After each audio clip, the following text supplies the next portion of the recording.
Pastagan because my tita's last day here and she'll go back to Jensen. Mimi, say hi. Hi guys. And then my mom is driving.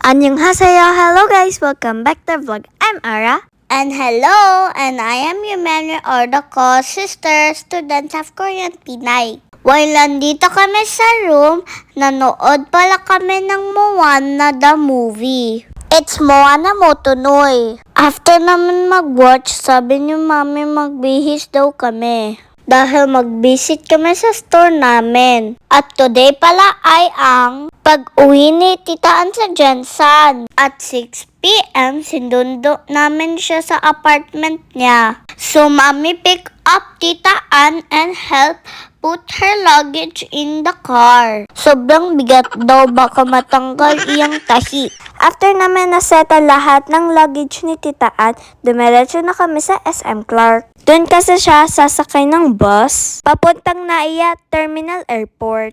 At nandito rin pala si Tita Joy. Kasama namin maghatid kay Tita Ann. At malungkot na po siya at wala na siyang kasama sa bahay. At yes po, magkasama pala sila sa bahay. And also, they are from Jensen. Pamangkin pala ni Tita Joy si Tita Ann. And we arrive here at SM Clark. At nag-check muna kami ng oras ng biyahe ng bus. At dahil 4 a.m. pa yung flight niya. And she choose 11 p.m. na biyahe papuntang Manila. Dahil nagutom na ang mga person, we choose to eat here at Makimura Restaurant. Maraming tao at mahaba ang pila. Habang naghihintay sa table namin, we give a secret surprise to Tita Ann and Tita Joy. O diba, happy sila, dako a smile. Uy! After 48 years, nakaupo na kami sa table. Hay, sa wakas, makakaon na ko. Daming gutom na una pa ang juice. Pero may dalawang happy na tita.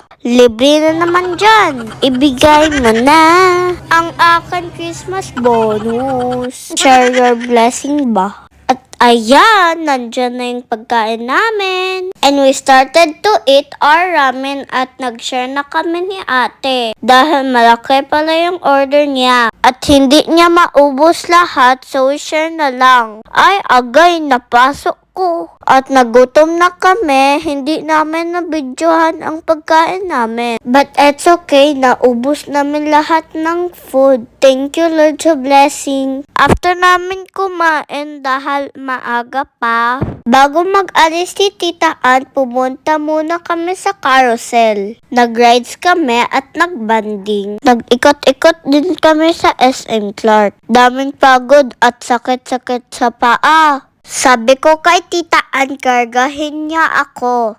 Mamimiss ko po yung lalambing mo. At napadaan pala kami dito sa bracelet stand. Dahil mahilig kami sa chain at bracelet, Tita Ann, sa pumili daw kami ano yung gusto namin. Madaming cute na design daw kasi. Alam niya kasi mahilig kami gumawa ng bracelet at lagi niya kami tinutulungan. Thank you Tita Ann for buying us a cute chain.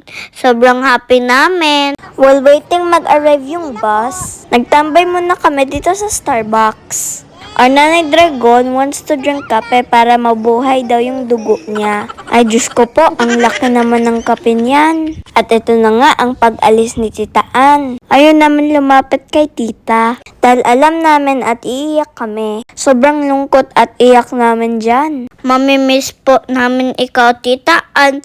Thank you for carrying us. I love you, tita. Huwag ka na po mag-cry. At happy birthday po sa inyo. Good luck po sa new journey niyo. Pa-Australia na po yan. When we are crying, Tita Joy always joke us. Sabi niya, kasama daw siya sa pag-alis. Kaya umiyak na naman kami. Thank you, Tita Ann. I love you. Maura, salamat sa pagtanas. Hindi pa po nakapag-follow. Please follow the sister po. That's all guys. Thank you for watching. See you in our next vlog. Bye!